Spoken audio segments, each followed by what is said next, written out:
Hi, everyone, and welcome to your dose of practical cybersecurity.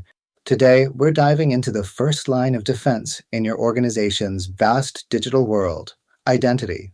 Picture a castle for a moment. Think about its walls, gates, but the most critical thing is knowing who is allowed to enter. Are they an ally or an intruder? In cybersecurity, we answer that question with authentication. It's the process of verifying that a user, service, or even a device is really who or what they claim to be. We've been exploring essential cybersecurity frameworks, and there's a set of specific controls that may seem technical, but they are absolutely foundational. You'll find them in the NIST Cybersecurity Framework under Section PR at AA03, focused entirely on authentication. Let's break down these controls, and more importantly, why they are crucial to your organization's digital health. The controls. The first and most basic control: users, services, and devices must be authenticated. That sounds obvious, right? But in practice, making sure every access point requires strong verification is the first wall against unauthorized access. If you're not authenticating, you've basically left the back door wide open.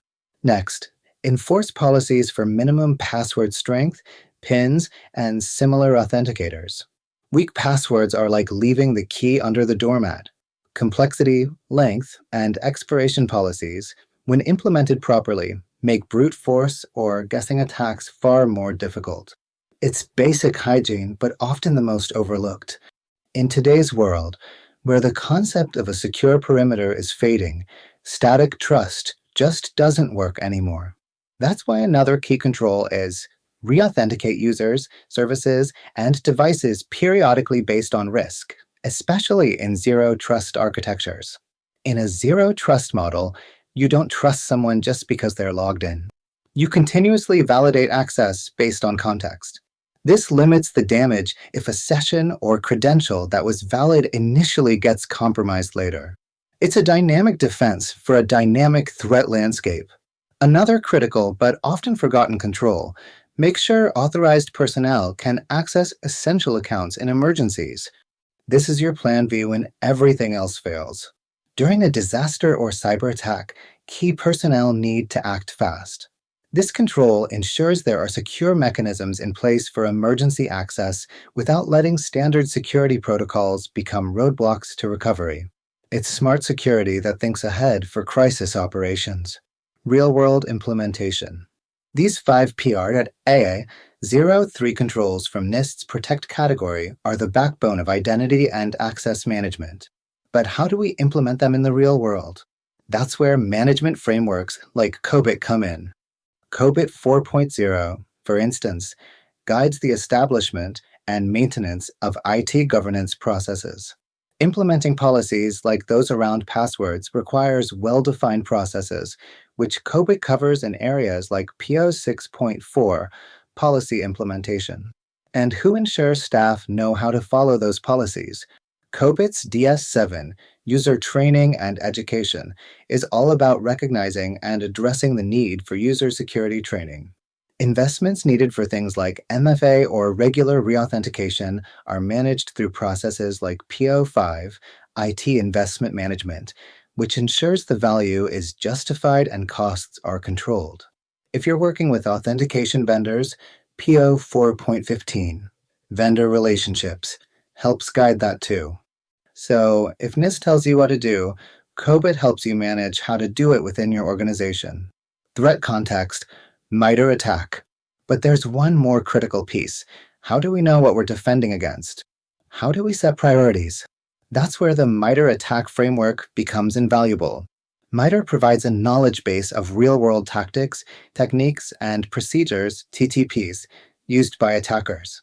By understanding the TTPs relevant to your industry, you'll quickly see how common tactics, like initial access or credential access, often hinge on failed authentication or weak credentials.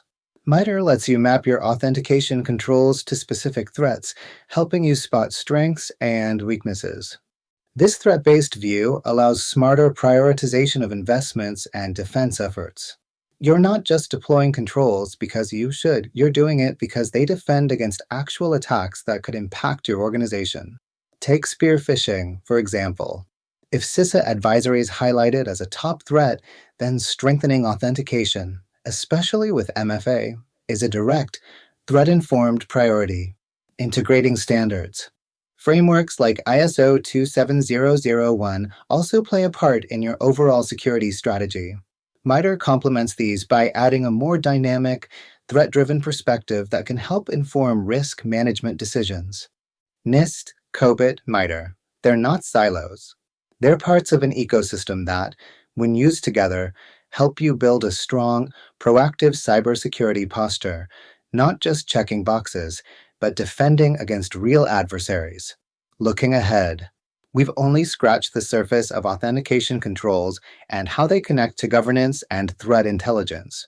But there's so much more to unpack. How do we measure the effectiveness of these controls in the real world? How do we make sure staff understand and follow them? And what about visibility and detection after someone authenticates? Final thought, MFA and future topics. And remember, one key isn't enough. That's why the NIST framework emphasizes require multi-factor authentication. Why is this so critical? Just ask any red team that simulates real-world attacks. Phishing and stolen credentials are common entry points. MFA adds layers, something you know, password, something you have, phone, token, something you are, biometrics. This makes it exponentially harder for attackers to take over accounts, even with stolen credentials. It's one of the most powerful defenses you can deploy against credential theft. In upcoming videos, we'll dive into testing your authentication defenses using attack simulations and explore the next phases of cybersecurity, detection, and response.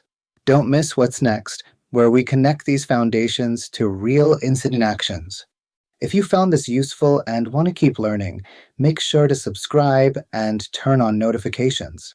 Drop your questions or comments below. I'd love to hear your experiences implementing these controls. Until next time, stay safe out there. Let me know if you'd like this adapted into a video script format with cues for visual editing, like text overlays, B-roll, or animations.